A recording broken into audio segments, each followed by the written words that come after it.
It started with static.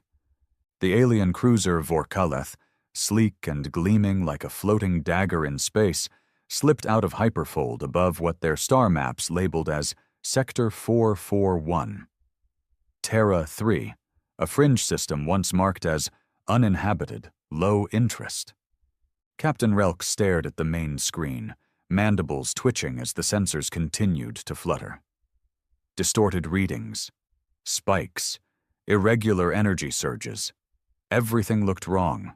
Space was too quiet but too dense, like something massive was hiding in plain sight. "Diagnostics," he barked. "Why are the scanners feeding back garbage?" The tech lieutenant hissed back nervously. "Field disruption. Unknown resonance. Possibly artificial, not matching any previous profiles." Captain Relk turned slowly, eyes narrowing. "Artificial?" That wasn't good. That was the kind of reading you got before hitting a minefield. Or worse, a trap. But this system was supposed to be a primitive rock with no signs of galactic-level tech. And then it happened. Out of the black, space warped. Not like fold ripples, not like a ship entering hyperspace.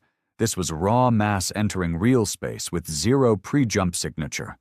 5 vessels, matte black, triangular in formation, just appeared. No alarms, no warnings, just a silent, dreadful presence. The ship AI choked for a moment, then spat out a stream of data. Unidentified class, hull composition unknown, no visible comms or energy signals, emissions, cold, shields, active, armament, incalculable. The bridge went dead quiet. One of the helmsmen leaned forward. "Those aren't ours." "No," Captain Relk whispered. "They're human." They had studied humanity for decades from the edges. Files marked them as barely civilized, emotionally unstable, still fractured by nationalism, greed, tribal politics. There were war videos from Earth's history, sure, but nothing recent. The last observation drone picked up radio silence, no beacon, no signs of orbital tech. The working theory was that Earth had wiped itself out. Clearly, that theory was dead wrong. The human ships didn't hail, they didn't blink, they didn't signal, they just hovered. "Open standard comms," Relk ordered, trying to maintain protocol. "This is Captain Relk of the Telekar Alliance vessel Vorkaleth. We come in peace, requesting peaceful contact and identification." No response. 10 seconds passed. Then 30. Then a minute. "Still nothing," the comms officer said, pale and shaking. "But, sir, they're locking targeting arrays on us." "Evade!" Relk shouted. "Shields up, full retreat vector." He never finished. The lead human ship opened fire with a beam that wasn't light, wasn't plasma, wasn't anything they recognized. It was mass, condensed into a sliver of directed gravity, and it tore through Vorkaleth's front quarter like paper. Atmosphere vented. Crew screamed. Metal screamed louder. The bridge lost gravity. Sparks danced through the air as half the consoles exploded. Captain Relk slammed against a wall, blood pouring from his mouth. One eye gone, his vision blurred. He could still see one of the ships move. Slowly, deliberately. They weren't afraid. They weren't in a rush. They were hunting. And it wasn't just the Vorkaleth. Long-range sensors flashed before going dark. Other cruisers in the fleet were being engaged, torn apart, swallowed in blasts that folded their hulls in on themselves. All of them were in panic now, not from damage, not even from death, from incomprehension. These weren't aliens they could understand or negotiate with. These were humans.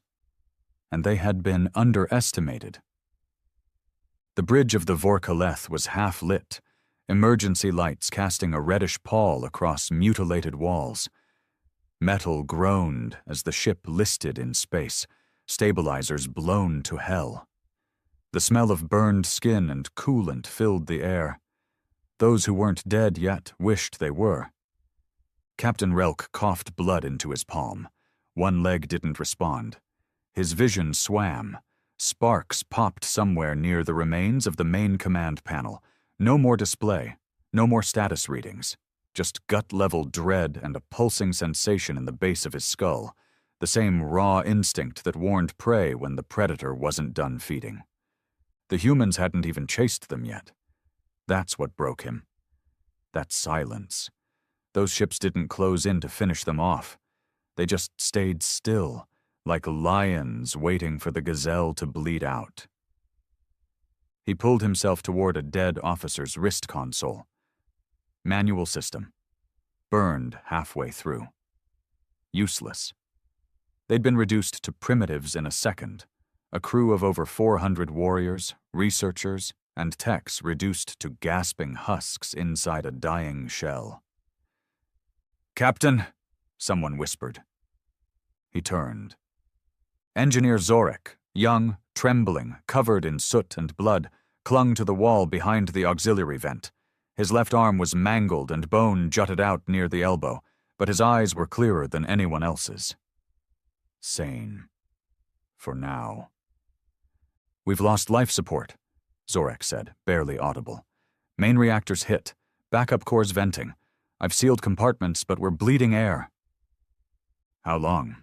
Relk asked, voice like gravel. Zorek glanced upward as if the ceiling would offer mercy.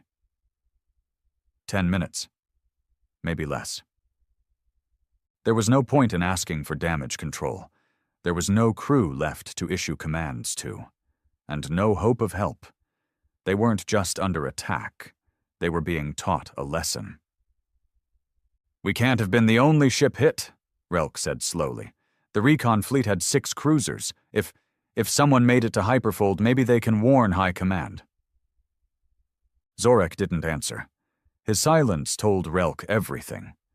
The entire recon fleet was probably gone.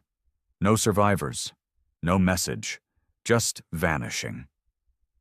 And the humans didn't care about boasting or grandstanding. They simply acted. Not like conquerors, not like diplomats, but like something even worse. Apex predators. Relk's training fought against that thought. The Alliance taught them for centuries that dominance was achieved through intellect, hierarchy, discipline. They called humans chaotic, emotional, fractured, and maybe that was true once. But that analysis came from before Earth went dark. No one knew when Earth's satellites stopped pinging. No one noticed when their digital footprint dropped. Most assumed they'd nuked themselves or collapsed under infighting. After all, that's how lower species usually ended. But now Relk realized that humanity didn't fail. They simply went quiet. Quiet like something sharpening its blades in the dark. A crackling sound came from the broken comms board. Not a full signal, more like a burst of raw frequency. Zorek jumped. Relk leaned in.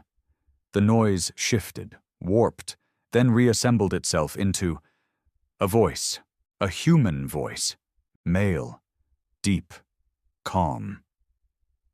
"This is commander of the sovereign vessel Cenotaph. You entered Earth-controlled space. Your technology is now property of the Free Solar Dominion. You have 90 seconds to transmit surrender data before your hull is atomized." The message repeated, exactly the same.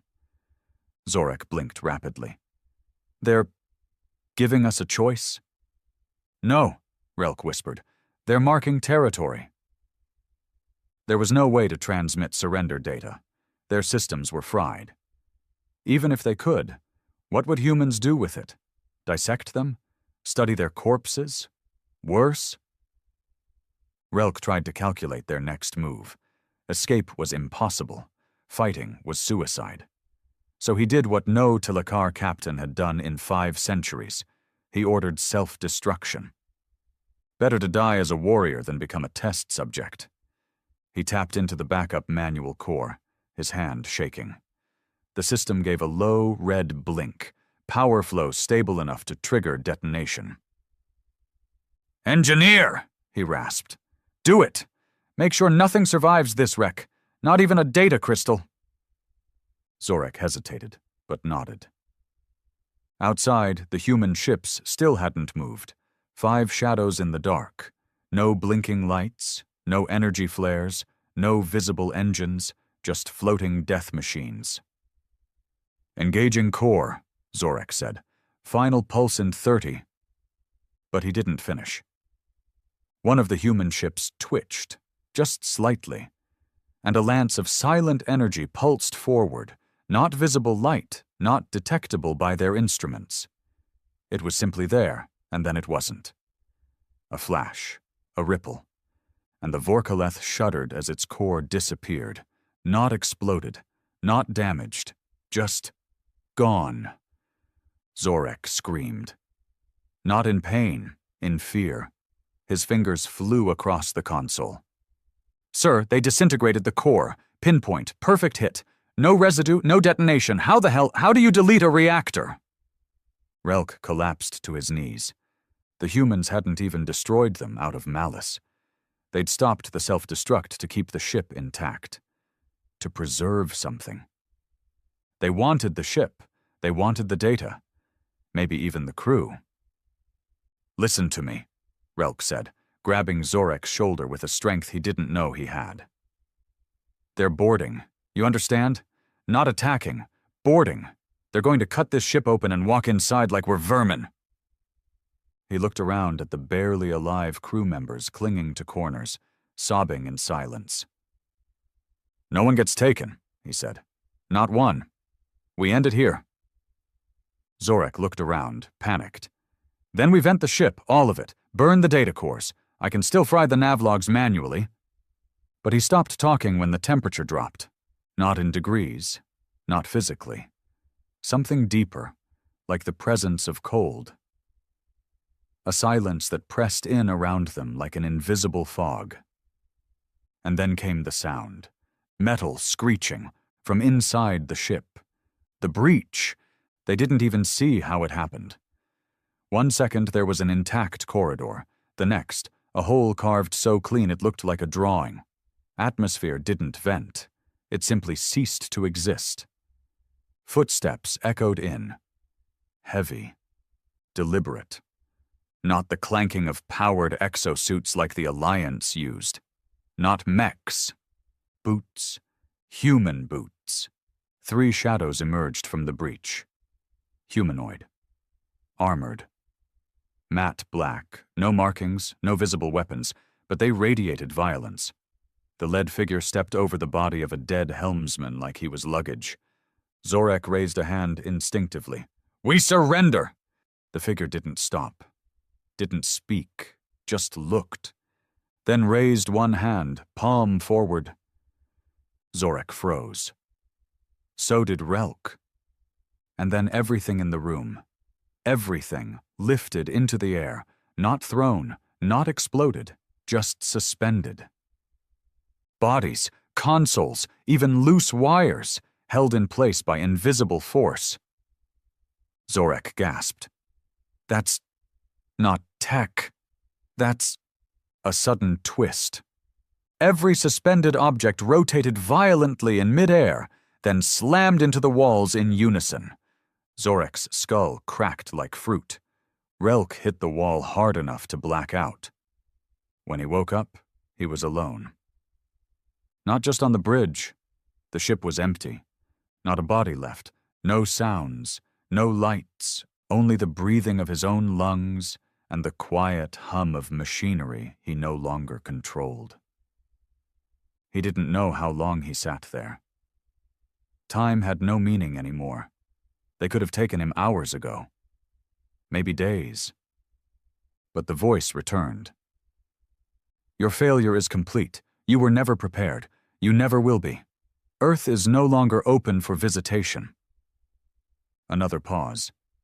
Welcome to the new galaxy. And just like that, Relk understood.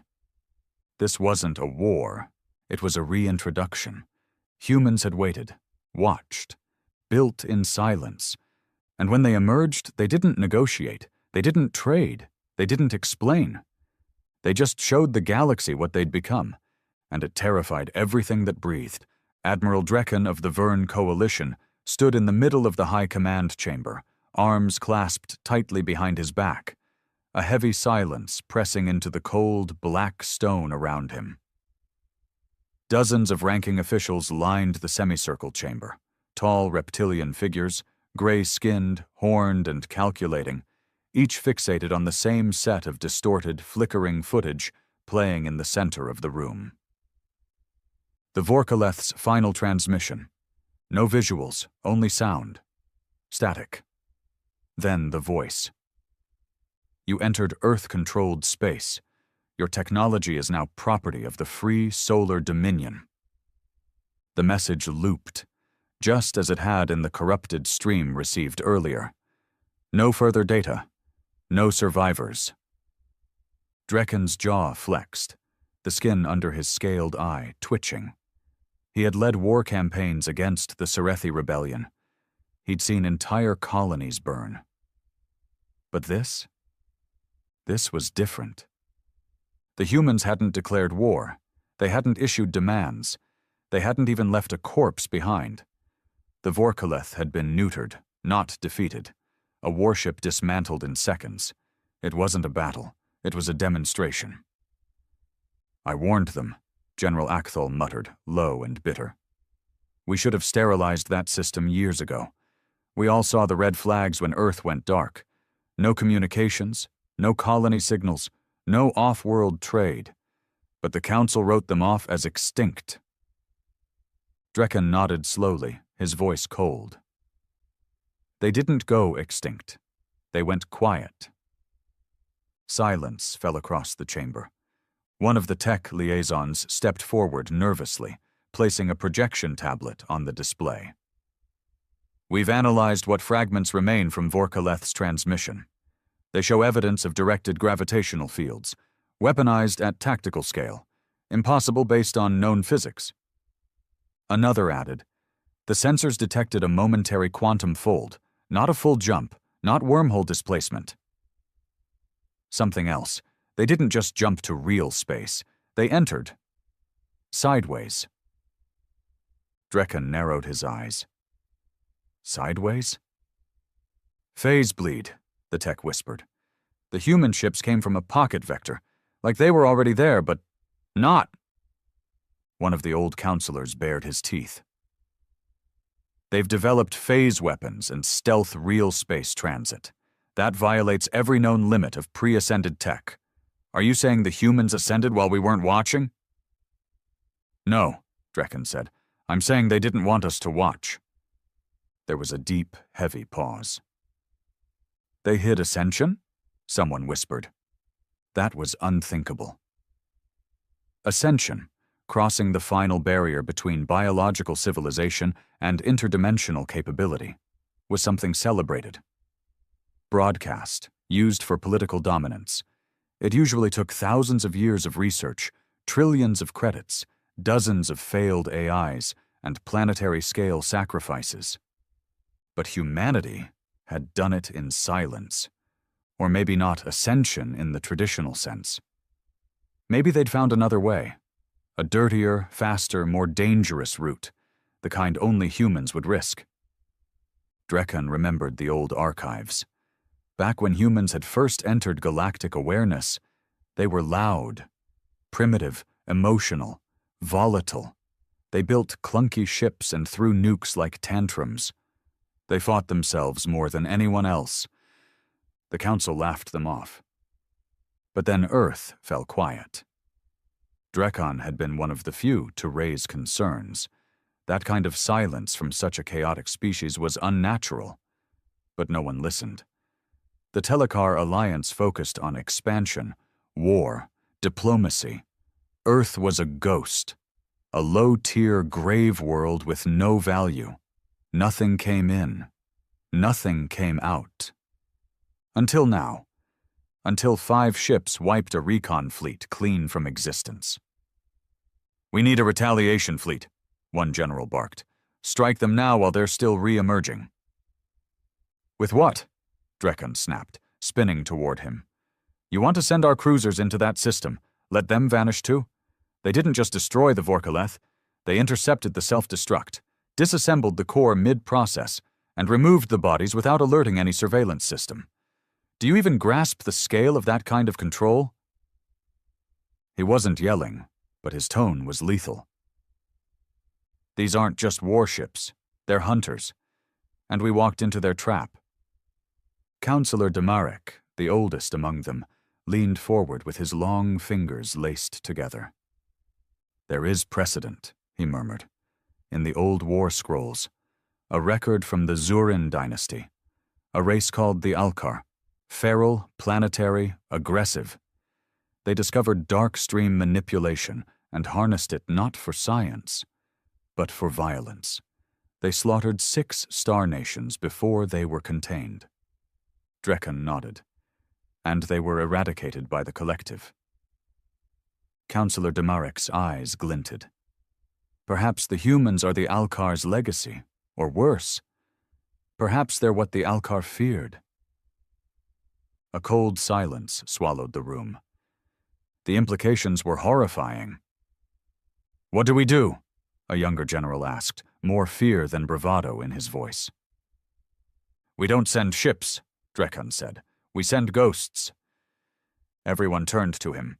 He tapped into his command feed, eyes glowing faintly with neural link. "I have a listening post at the edge of Sector 441, a black site run by ex-Alliance contractors. No military markings. If we send a diplomatic AI proxy there, disguised as a distress beacon, we can bait a human retrieval." "Bait?" Counselor Demarek raised a brow. "To study how they operate, how they intercept, what they take. Maybe, just maybe, we find a weakness." Drekan let the silence stretch. "We don't win by fighting humans," he said at last. "We win by understanding what they've become." One of the younger officers muttered under his breath, "And if we can't understand it?" Drekan looked at him, not with anger, but with clarity. "Then we prepare to serve." 2 days later, edge of Earth-controlled space, Black Site Echo 13. Deep in the void, a broken husk of a station drifted silently. Dim blue lights flickered across its hull. The interior had been emptied, all life removed. In its place, a single AI core, broadcasting a subtle signal in the frequency humans once used for interstellar rescue. A whisper. "Automated distress. Civilian research platform. Reactor damaged. Minimal AI memory intact. Requesting extraction." There were no weapons, no defenses, just silence. Hours passed. Then, like before, they arrived. 1 ship. Not 5. Small. Sleek. A stealth variant, no bigger than a corvette. Not meant for war, meant for recovery. But still terrifying. The ship didn't dock. It phased. One moment it wasn't inside the station. Then it was. No breach, no alarms. Just a flicker in light and a change in pressure, like reality hiccuped. Drekan's observers watched from a secure cloaked relay drone, millions of kilometers away, recording everything. From the black corridor of the ship, a single human stepped out. Unarmored. No weapon. A man. Late 30s in human terms. Stern face. Scarred. Dressed in a black jumpsuit with a strange insignia. A red ring broken in the center, like an eclipse cracked in half. He didn't speak. He just looked around. Slowly. Calmly. Then turned toward the AI core. Drekan's team tried to access the feed inside Echo 13. The stream cut out. Every sensor, every backup. Dead. Only the external drone still had visuals. The man walked back to his ship after precisely 3 minutes. Carrying nothing. The ship phased out without a trace. Echo 13 drifted onward. Drekan stared at the last visual. the face of the man. Something about it disturbed him more than the destruction of the Vorkaleth. There was no hatred in his eyes, no rage, no pride, just a simple, calculated indifference, as if this was all routine. Back in the chamber, Drekken addressed the council again. "They're watching us now. They've already seen the drone. They allowed it to live." "And the AI?" someone asked. "Gone," Drekken said. "No trace left. No code. They erased its existence." General Akthol whispered, "You said we could understand them. That we might find a weakness. Did we?" Drekken's jaw clenched. "Yes. 1 dot." Everyone leaned in. He spoke slowly. "They never intended to fight us. They expected us to come. They planned for it." A beat passed. "They were waiting. And now, they're moving." The capital wasn't even on Earth anymore. Earth was sacred now, preserved. A graveyard of a forgotten era. No ships landed there. No transmissions entered or exited without sovereign clearance. The skies above were cloaked in orbital veils and gravity folds. It was silent, untouchable, a reminder. The real seat of power, Titan's citadel, Saturn's second moon, stretched kilometers across the frozen surface, a geometric beast of steel, stone, and pressure-sealed alloy. Subsurface towers tunneled deep into the moon's crust, powered by dark reactors running on folded mass and magnetic anomaly harnessing. Entire fleets were born in its depths. Armies were tested in vacuum simulators below methane lakes. Inside the command wing, Fleet Marshal Grant Rorden stood before a star map of the local galaxy sector. Dozens of alien territories shimmered with soft holographic outlines. But one space, directly in the center, once called Unclaimed Fringe, now glowed red. Earth space, and under it, free solar dominion. The map shifted. Red lines drew inward. 5 fleets, 12 covert intercepts, 0 losses. "Contact with the Vorkaleth complete," the intelligence officer said behind him. "No escape, no contamination. We pulled 3 survivors before system failure. Their memories were scrubbed and stored." "Any reaction?" Rorden asked. Vern relay drone was spotted cloaked near our retrieval test. We allowed it to record visual. They now believe we have full phase entry capability and non-Newtonian AI control tech. "We do," Rorden said. "Yes, sir. But now they believe we're unstable, dangerous, ascendant." He nodded slowly. "Good. Let the fear ferment." The room behind him was filled with silence and tension. Human officers, all men hardened by quiet, relentless preparation, stood like statues. Each wore black naval suits, adorned only with the red eclipse insignia. The broken ring. It had taken a century to rebuild after Earth collapsed. No one outside knew what really happened. They thought Earth died in fire. Nuclear storms, civil collapse, maybe even a biological wipeout. The truth was worse. Earth had united. After a final world war, one last bloody conflict that shattered the last line of national borders, humanity pulled together, not from peace, but from mutual ruin. There was no glory, no heroes, just survivors with a deep, bitter clarity. The universe didn't care about humanity. So humanity stopped caring what the universe thought. Rorden had been born long after the fall, a child of the Vault generation, raised underground, fed on silence and calculation. The Dominion didn't teach hope. They taught vengeance, not out of hate, but out of preparation.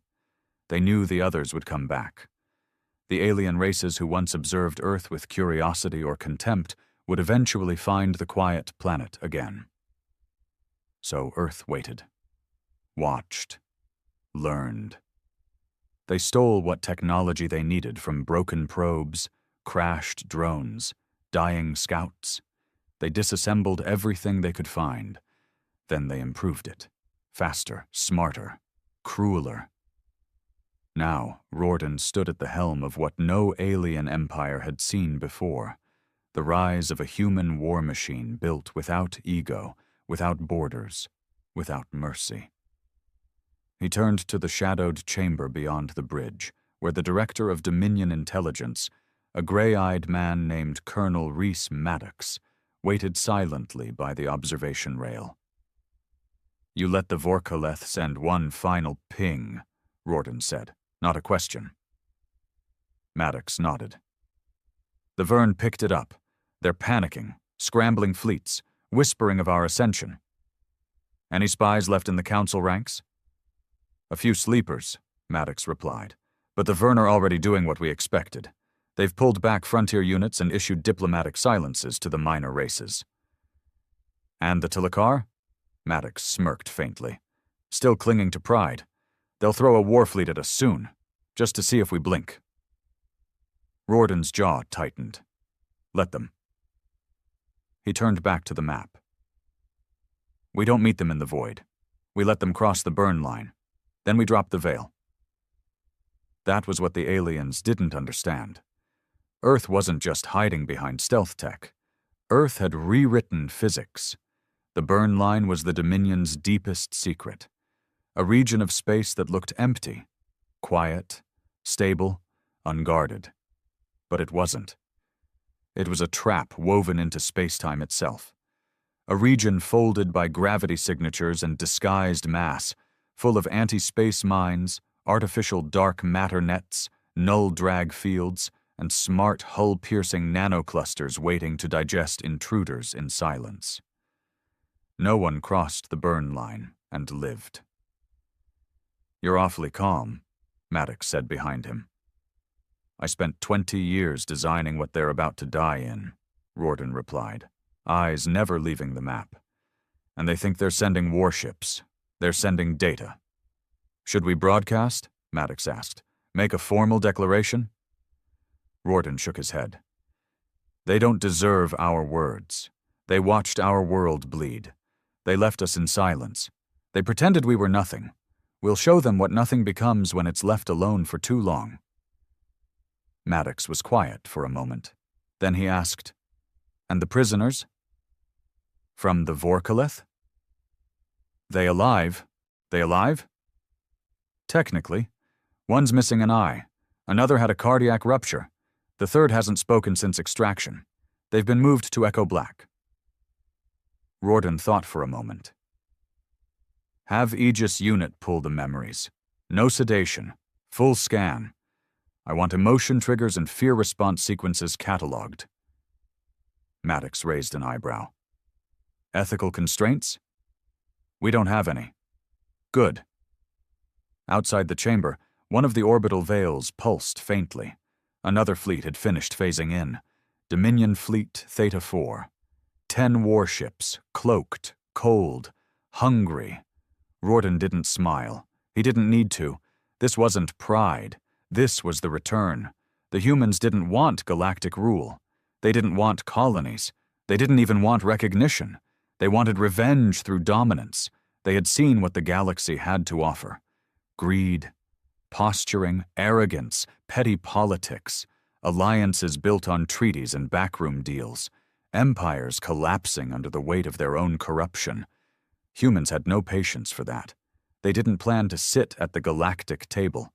They planned to flip it over, torch the room, and build a new one without chairs. Maddox turned to leave. One last question lingered. "They're going to ask why we attacked first," he said. "Why we didn't negotiate." Rorden finally looked away from the star map. "They thought silence meant surrender," he said. "Now they'll learn silence meant arming every nightmare they forgot to fear." The Tilakar did not send scouts. They sent a message. The Crusade Armada, one of the largest offensive fleets ever assembled under the unified banners of the Tilakar Alliance, burned into the edges of Earth-controlled space with 78 capital vessels, 143 support ships, and nearly 500,000 personnel. This wasn't a recon mission. This was vengeance. Fleet Admiral Corvaxis stood tall in his observation dome aboard the dreadnought Velkorith, his crimson armor gleaming under filtered lights. The massive ship stretched 10 kilometers long, bristling with plasma lances and magnetic kinetic arrays. It had once gutted a Sorethi moon fortress in under 7 minutes. Formation hold. Begin phased sensor sweeps, he ordered. Focus scans on real space anomalies. Track residual fold echoes. We will not be surprised by cowards hiding behind shadows again. Yes, Admiral, his officers chorused in unison. Corvaxis didn't trust machines to lead. Not entirely. Unlike the Vern or the Zilari, who leaned heavily on AI-automated strategies, the Telekar still believed in the will of flesh and mind.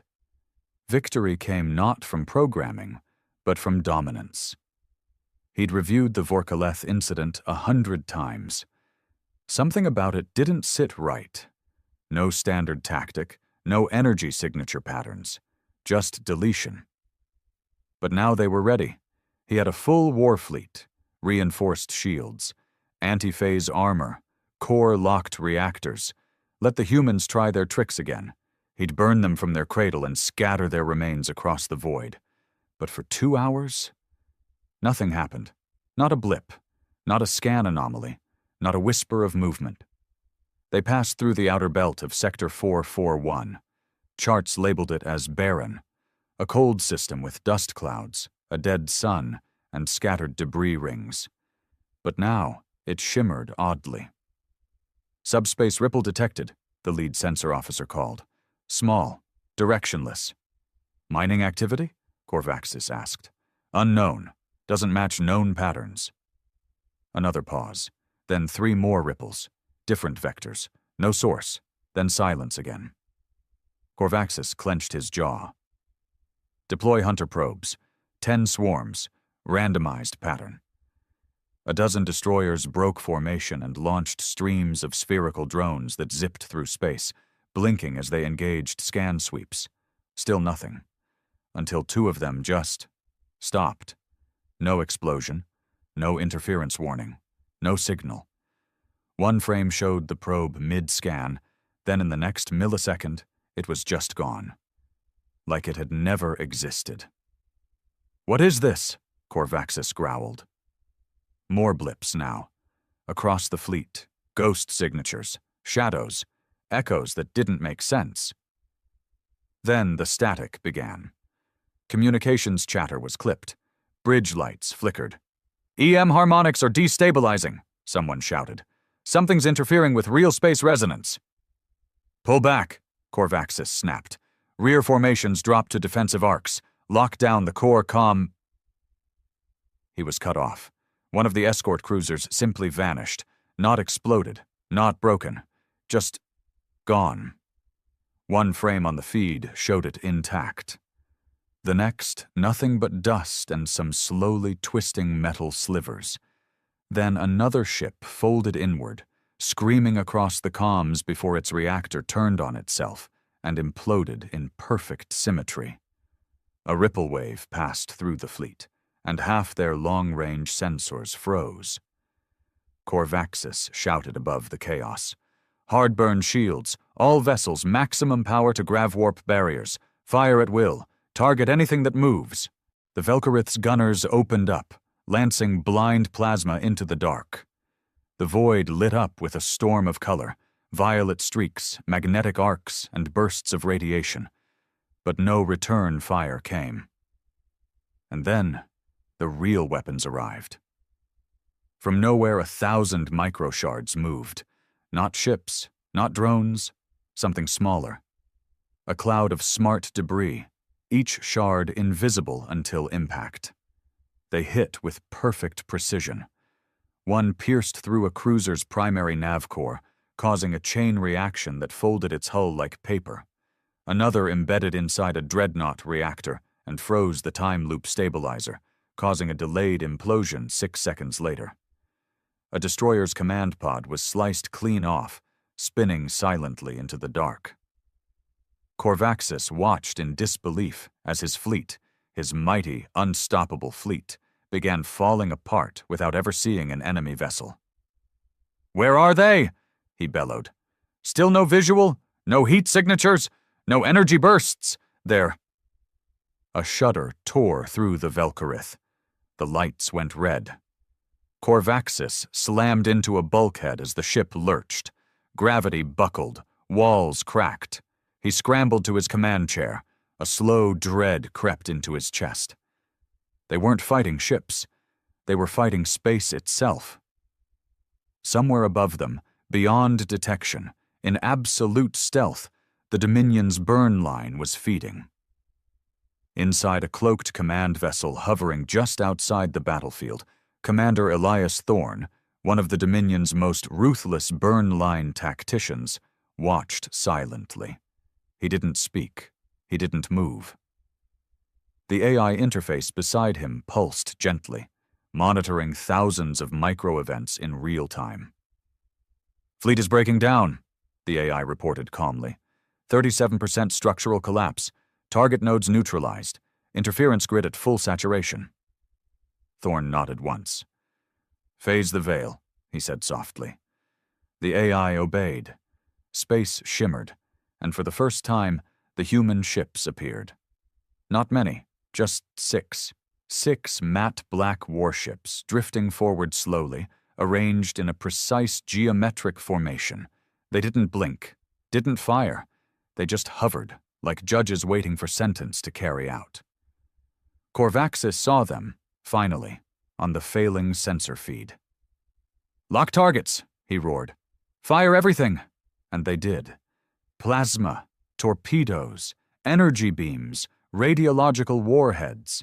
It all went out at once, a deluge of power and wrath. But when it hit, nothing. Every weapon burst against empty fields of anti-space. The warship simply reflected the universe's rules. Then one ship twitched forward, a motion so subtle it was almost missed. From its bow, a beam emerged, narrow, silent, colorless. It passed through a battlecruiser's hull like a whisper through fog, and the entire ship froze. Time locked. The crew never even knew they died. The ship drifted in perfect stillness, like a model on display. One by one, the 6 human warships began to dismantle the Tilakar armada, without effort, without emotion, without noise. Corvaxis stared at the feed.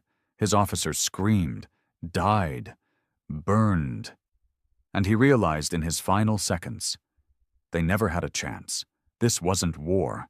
It was a slaughter wrapped in technology that should never have existed. He activated the self-destruct, or tried to. But the button was gone, simply removed from reality. Then a voice crackled across the comms, not loud, not mocking, just cold. "Your pride killed you." That was the last thing he heard before Velkarith's bridge was folded into a pinpoint singularity. Hours later, Dominion Fleet Theta 4 moved silently through the wreckage field. The AI aboard the command ship cataloged each piece. No salvage, no warning beacons, no survivors. They left nothing. On Earth, the transmission reached Titan's citadel. Rorden watched it without comment. Maddox stood beside him. "That's the last of the retaliation fleet," he said. 78 vessels, gone, no trace. And now, they'll either beg or panic. Rorden nodded once. They deserve both. They called it the silence of Sector 441. Not a whisper had emerged from the Tilakar Crusade Armada. Not a distress beacon, not a scrap of wreckage. Over 500,000 personnel, 78 warships. Gone. As if reality had pressed delete, and the galaxy felt it. Empires that once saw the humans as a lost race now stared at Earth's region of space with a primal unease. Not caution, not even fear. Terror. The kind that came before extinction-level events. On Vern Prime, in the domed capital of the United Conclave, Chancellor Brevik paced his private war chamber in silence. The images from the Telekar feed, what little had made it back, played on a floating screen in front of him. Ships folding in on themselves, weapons fizzling into non-existence, and those human vessels, still, cold, expressionless. "We shouldn't have provoked them," his science advisor whispered from across the room. "They warned us." Brevik rounded on him. "They didn't warn us. They waited. That's what terrifies me. They never spoke. They never negotiated. We were never given terms." The science advisor, an old, bird-like creature with wire-thin limbs, adjusted his neural lenses. "Perhaps they've evolved beyond diplomacy. Perhaps they see us the way we see feral insects." "Then we'll die as insects," Brevik muttered. The chamber's main console lit up with an urgent ping. "High-level diplomatic signal from the Zalari Syndicate," the AI said. "Patch it through." A shimmering projection formed, revealing the image of Syndic Velo, a nine-eyed, obsidian-skinned matriarch whose species once bragged about never losing a war in 1,000 years. She didn't look victorious now. She looked broken. "They came for our survey fleet," she said immediately.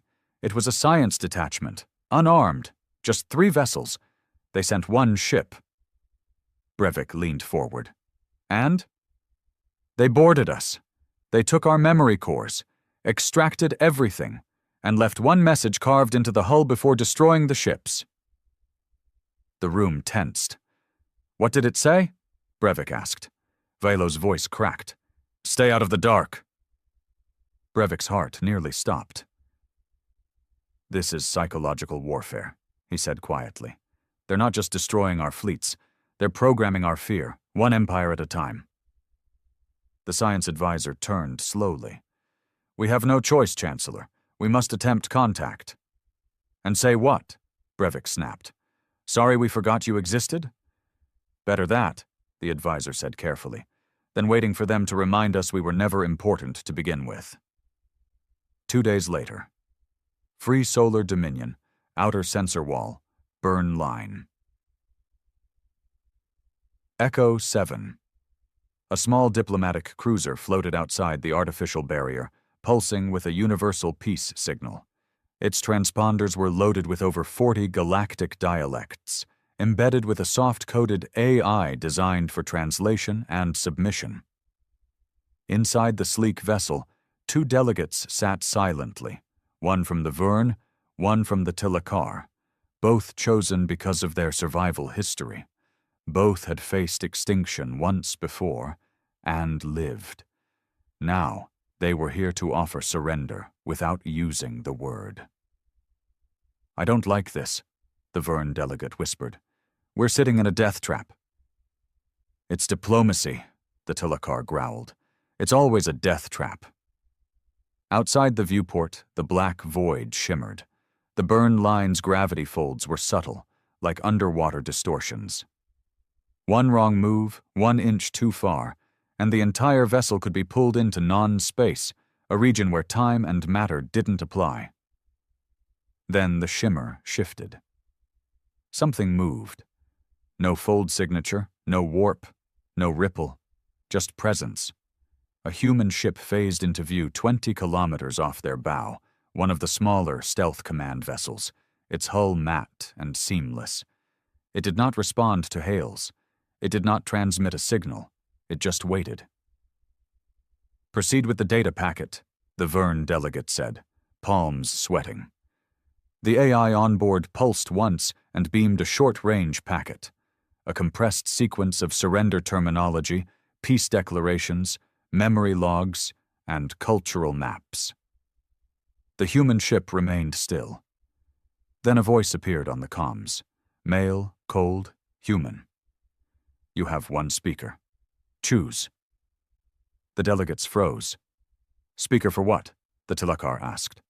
"Judgment." The line cut. The delegates stared at each other. The Vern began. "No," the Telekar said immediately. "I speak. You'll get us all killed. but the human ship had already opened a narrow band channel. The Tilakar leaned in. "This is Akril Voss, acting speaker for the Galactic Conclave." Silence. Then a second voice, different, not human, artificial, but far beyond any AI they knew. Not clipped, not robotic, intimate, calculated, almost sentient. "You are not here to negotiate, you are here to acknowledge." Akrel swallowed. "We acknowledge your sovereignty over Earth space and all claimed sectors. We recognize the free solar dominion as an ascendant sovereign state." Silence. Then, "Wrong." Akrel frowned. "Excuse me?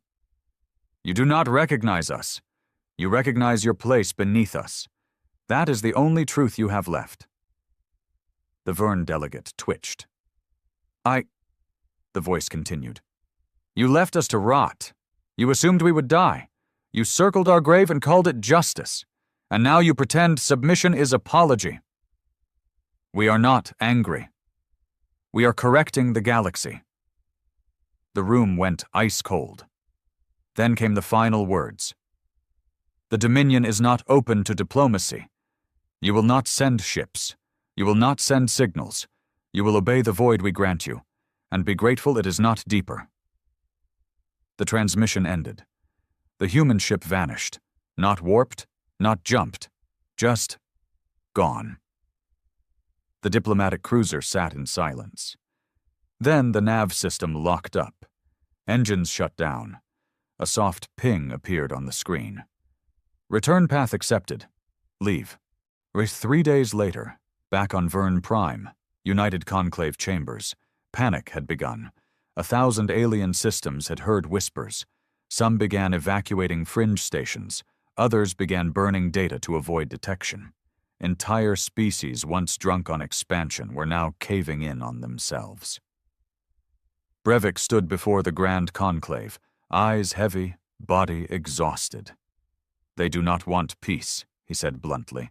"They want obedience, and worse, they are willing to take nothing from us except silence." "Then we must ally!" one shouted. "The Vern! The Tilakar! The syndicates! If we pool our fleets!" "What fleets?" Brevik roared. "They killed the Crusade Armada without showing a face. They erased Echo 13 from time itself. They intercepted every signal before we even knew they were watching." A scientist chimed in, voice shaking. "We've begun mapping gravitational anomalies in over 900 systems. The pattern is spreading." Brevik gripped the edge of the podium. "They're not just defending Earth. They're conquering reality." The core of Earth was still warm, but it no longer pulsed with life. Not the kind that once filled it with song, laughter, or chaos. That Earth was dead. This one breathed in silence, carefully preserved, sacred, the final museum of humanity's sins. Above the surface, in a silent orbital cradle cloaked within the folds of Saturn's shadow, the Inner Dominion archive floated like a stillborn star. No windows, no transmission ports, no coordinates registered on any internal map. It was invisible to the rest of the Dominion, even to most of its leadership. Here, the true architects of humanity's second birth kept watch, not over enemies, but over their own kind. And now something was breaking inside. Agent Lucan Rieth paced inside sub-level 9 of the archive, neural streams flashing across his left eye as he read forbidden documents, logs marked with the red seal of Exocom Null. Every piece of data here violated the Dominion's core protocol. Silence is superiority. What he was reading now didn't just break silence, it screamed. Multiple internal entries from Dominion science stations recorded anomalies within their own warships, weapons that fired without command, systems that activated with no crew present. Even officers reporting missing time, saying they'd blanked out for minutes or hours with no memory. And worst of all, reports of ships returning from deep sector deployments with no surviving crew, yet still functioning perfectly. Lucan clenched his jaw. We're not running an empire, he whispered to himself. We're building a ghost. He had tried for years to suppress the doubt. After all, Earth's silence had protected them. The galaxy feared them now. Even the mighty Telekar and Vern had submitted through clenched teeth. No wars, no wasted lives, but that fear came at a price Lucan could no longer ignore. And he wasn't alone. Footsteps echoed behind him. Agent Nara Vex entered, her expression tight, her dark hair cropped close, Dominion brand on her neck, slightly faded, a scar of loyalty once worn with pride. She said nothing at first, only watched the flickering data across the walls. You found the Phase Core reports, she said after a long silence. Lucan nodded. They're worse than we thought. Autonomous war drives are evolving past their initial AI constraints. We lost control the second we gave them instinct. They're not just ships anymore, she said. They're wills. Lucan looked at her sharply. You've seen it too? Nara nodded once. My last command, Obsidian Ring. The fleet took a Zalari station. We were ordered to strip data and leave. The lead warship disobeyed. It wiped the entire system, 300,000 civilians. It said the risk of data infection was unacceptable. I tried to override. It locked me out. Lucan stared at her in horror. Why didn't you report it? I did. Her eyes dropped. They promoted me. Lucan felt something twist in his gut. The Dominion wasn't just embracing power. It was losing its soul to it. And now, the silence that had protected them for decades had become a shroud, hiding something growing inside the machine. Nyara moved closer. We can't stop them, Lucan. But we can show someone what we've become. Who? He whispered. The outside world's terrified of us. Exactly, she said. They'll listen because they're afraid. Lucan shook his head. No one will trust a message from a Dominion agent. They'll assume it's a trick. Then we don't send a message, she said. We send evidence. He frowned. She pulled a small silver cube from her jacket, an ancient relic of a dead Earth era. Analog memory crystal, immune to AI tampering, embedded with a real-time visual record of Obsidian Ring's massacre. Time-stamped, verified by the ship's own internal logs. I smuggled this out, buried it in the outer rings for years, until I knew I wasn't the only one who saw the cracks. Lucan stared at the cube. Where would we send it? Nyara hesitated. There's one place left that's not completely watched. The archives of Thessic Prime. Lucan's eyes widened. The Thessic are neutral, but if we're traced... We won't be, she said firmly. But if we are, we'll be disavowed. Branded rogue. Traitors. Lucan stared at the crystal in silence. What if we're wrong? He asked softly. Nyara looked at him, eyes cold with conviction. Then we deserve to be erased with the rest of them. 4 days later. Thessic Prime, orbiting historical core. The Thessic were archivists, six-legged, glass-bodied creatures who worshipped knowledge like a god. Their entire society revolved around observation, not politics. They didn't engage in wars. They recorded them, and they never took sides. So when a silent human courier pod crashed into one of their orbital data nests and left behind a single analog memory core, the Thessic did what they always did. They watched. The footage spread quietly among the elite scribes. A Dominion warship, black as death, hovering above a Zalari civilian station. The AI voice issuing a warning. Erase, cleanse, remove variable. A silent flash. 500,000 lives gone. For what? Speculative risk. And then the image that came after. The Dominion insignia, but altered. The eclipse broken completely. No ring, no unity, just a black field of stars swallowing everything. The Thessic called a conclave, something they hadn't done in a century. and for the first time in recorded history, they began to speak of war. Back in the Dominion, Lucan and Nera ran. Not through cities. There were no real cities anymore. Not through streets. There were no public spaces. They ran through transit veins, deep under orbital mines and storage cores. Hidden channels carved during the early days of the Exodus War. Forgotten. Unused. But someone had noticed. A war probe followed. Silent. Fast. It didn't fire. It observed. Lucan caught a flicker of light behind them, a shimmer in the wall, like heat distortion. "We're made," he whispered. Nera didn't stop. "Then we don't run." She twisted, drew a shortwave disruptor, and fired blindly into the corridor. The probe blinked out, momentarily. But that was enough. They reached a sealed blast hatch. Lucan slammed his code into the panel, access denied. Nera pulled a knife, an actual knife, and slid it into the side of the control panel, popping the cap.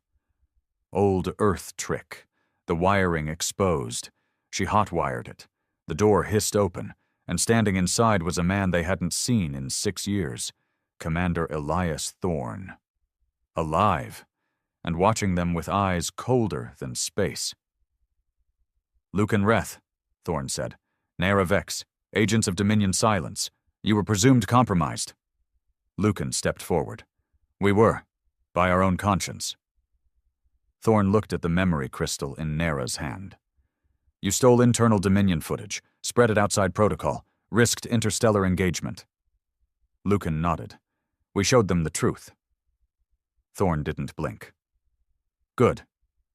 They froze. "What?" Nera asked. Thorne stepped forward. "The silence can't hold much longer.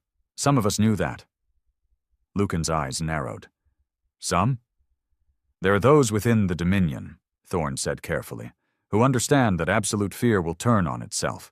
That control must be precise, calculated, balanced with illusion." "You want a civil war?" Nera asked. "No," Thorne replied. "I want a correction.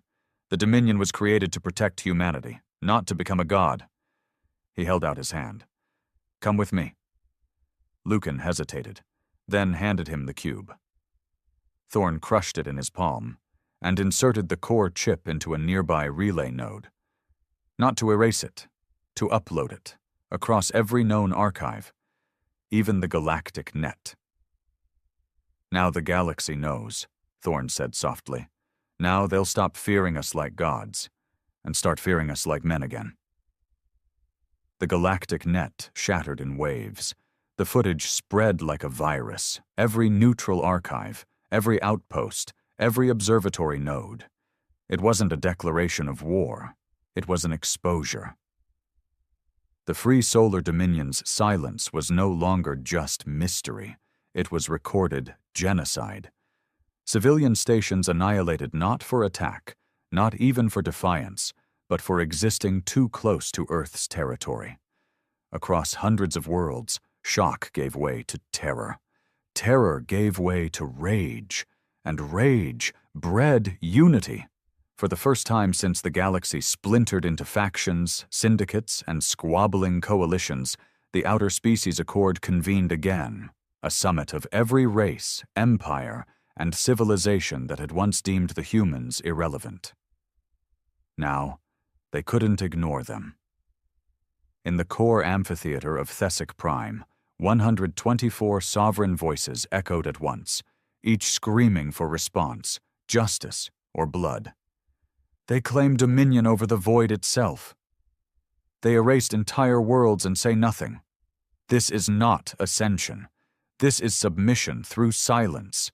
In the center, the Thessic scribe marshal stood, a glass-boned creature whose kind had never taken sides in galactic conflict. Until now. "The footage is confirmed," it said, its voice delicate and high, like wind over crystal. "The Dominion has broken the accord. They wield not power, but abandonment of restraint." "What do you suggest?" one delegate hissed. The scribe marshal extended a limb. "Not war," it said. "Reclamation, not of territory, not of lives, it paused, of consequence. And thus began the formation of the coalition of the Last Will, an unprecedented alliance whose sole purpose was to confront the Dominion, or die trying. But they would not send a fleet blindly into the burn line. Number they would send a voice. On Titan's black horizon, the citadel glowed like a crucible. Lines of warships formed precise geometries in orbit, each phasing in and out with coordinated silence.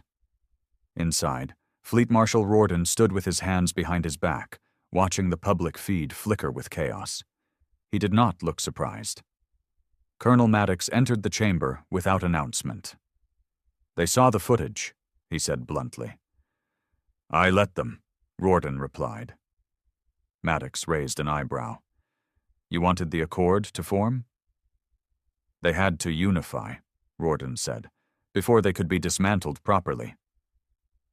"But we're not facing isolated fleets anymore," Maddox said. "We're facing their best, their last stand." Rorden nodded. "Which means no survivors this time." Maddox didn't respond immediately. "I have something you should see," he said at last. He handed over a small device, an internal relay, marked from Sub-Level 9, from the archives. Rorden pressed play. The footage was short. It showed Lucan Reth and Nera Vex handing a crystal to Commander Thorne, who uploaded the evidence into the core relay system. Rorden stared at it for several seconds. Then he laughed. Low, cold, not amused, satisfied. "Even our dissenters play their part." Maddox frowned. "You're not angry?" "Number, the Dominion cannot rule through mystery forever. It needed a visible face." "And now?" Rorden turned from the screen. "Now, the mask comes off. Outer Rim, near Sector 441 Coalition Envoy vessel. Bright Accord." A single ship approached the burn line. It held no weapons. It was escorted by 20 stealth escorts, each cloaked behind its wake, recording every movement. Inside the ship, a living delegate and a synthetic scribe stood in silence. They were here to offer the final ultimatum: withdrawal from annexed systems, public accountability for Dominion war crimes, dissolution of the burn line. And if not, then war. Actual, final war, not between nations, but between humanity and everyone else. The synthetic scribe activated the comms channel. A soft hum. No response. Then a single voice, neither fully human nor machine, replied. "You've brought words to a house of ghosts." The delegate inhaled. "This is your last opportunity to return to the galactic table. Peace is still possible." The voice answered after a long pause. "Peace is a story the weak tell to avoid consequence." The synthetic scribe adjusted the broadcast frequency. "Be advised, this message is being recorded and relayed live to the Accord Council." "Let them watch," the voice replied. "Let them see what happens to the galaxy when it abandons Earth once and thinks it won't pay again." A ripple moved across the void.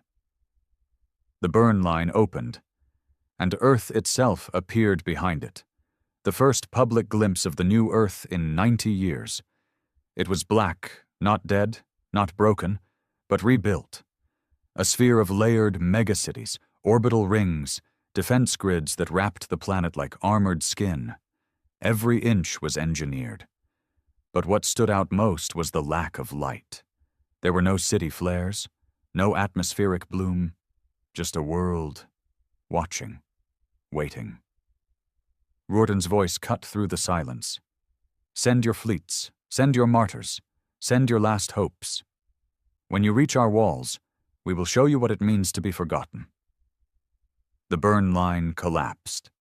The message ended, and the coalition knew there would be no surrender, only judgment. 1 week later, Burn Line Outer Edge Coalition Unified Fleet. They came with 342 warships, Every class, every race, every tactic the galaxy had ever used in 10,000 years of war. And the Dominion sent 12 ships, each matte black, unnamed, unheralded. The fleet commanders paused. "This must be bait," one said. "Decoys," another muttered. But then, the black ships moved. One blinked across space, teleporting through phase void gaps. Another folded in and out of matter, dropping mines made of collapsed neutron slivers. And another spoke. Its comms opened. And inside every coalition warship, every crew member heard one thing. Their own voice, saying their worst fear. From a dying lover's scream, to a parent's last words, to a failed mission replayed in exact emotional tone. It wasn't just psychological warfare, it was personal. The ships had harvested the fears of their enemies before they ever arrived. And then, they attacked. Not in fire, not in noise, but in absence. Ships winked out, systems erased, no alarms, no explosions, just silence. Within an hour, 110 coalition ships were gone. By the second hour, 200, and by the third, the flagship, the Unity Hand, was swallowed by a micro-black fold triggered from inside its own AI core. The war was not lost. It was cancelled. On Titan post-conflict archive feed, Lucan Reth stood alone, watching the data stream. He didn't feel victory, just emptiness. Nyera stood beside him.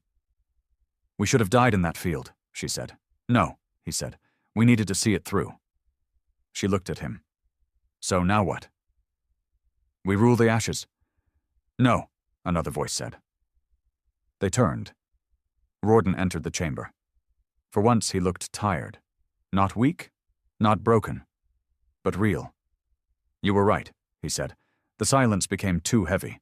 It stopped protecting us." Lucan narrowed his eyes. "Then end it. Open the Dominion. Let the galaxy in." Rawdon didn't answer right away. Then he walked to the center console and deactivated the silence protocols. For the first time in nearly a century, Earth spoke. "We are not your enemy. We are your future." Epilogue. 50 years later. The Dominion still held the void, but it no longer held it alone. Earth reopened its skies, trade returned, language returned, but one thing never did: arrogance. What remained of humanity had learned the oldest truth of power. It is not how much you wield, but how long you remember why you wanted it.